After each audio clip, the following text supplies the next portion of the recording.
কৃষক পরিবারে জন্ম নেওয়া ভোলে বাবার উত্থান যেভাবে ভারতের উত্তরপ্রদেশের হাথরাতে ধর্মীয় অনুষ্ঠানে পদপিষ্ট হয়ে নিহতের সংখ্যা বেড়ে ১২২ জনে দাঁড়িয়েছে। স্বঘোষিত ধর্ম প্রচারক ভোলে বাবার সৎসঙ্গে ওই ঘটনা ঘটে।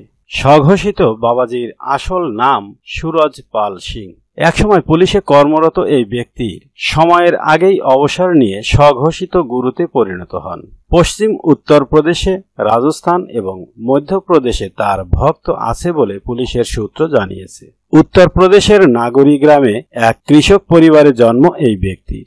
উত্তরপ্রদেশ পুলিশের ইন্টেলিজেন্স বিভাগের হেড কনস্টেবল হিসেবে 18 বছর কাজ করেছেন তিনি। এরপর তিনি কাজ ছেড়ে দেন। ভক্তদের একথা একাধিকবার বলেছেন সুরজ পাল নিজেই। তিনি জানিয়েছেন, কাজ করতে করতেই আধ্যাত্মিক জীবনে ঢুকে পড়েন তিনি এবং সে কারণেই পুলিশের চাকরি ছেড়ে দেন। বস্তুত ভক্তদের তিনি বলেন হরি, অর্থাৎ ঈশ্বরের সন্তান তিনি।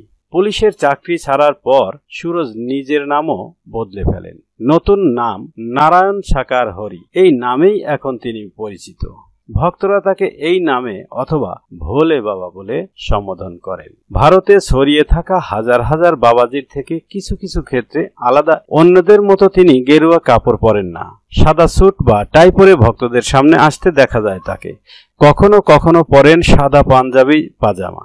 তার সঙ্গে থাকেন স্ত্রী প্রেমবতী। ভক্তদের তিনি বলেন, সৎসঙ্গ সভায় যে ডোনেশন তাকে দেওয়া হয় সে অর্থ তিনি নিজের কাজে ব্যবহার করেন না, ভক্তদের মধ্যে বিলিয়ে দেন। যদিও এই স্বঘোষিত বাবাজি বিরাট আশ্রম তৈরি করেছেন বলে ভক্তরাই জানিয়েছে, ভক্তদের অবশ্য বাবাজি বলে। তিনি এখনো মাটির ঘরে থাকেন। পায়ে হেঁটে গোটা উত্তরপ্রদেশ ঘুরে প্রচার করেন তিনি। গণমাধ্যমের সামনে খুব বেশি আসতে দেখা যায় না ওই বাবাজিকে।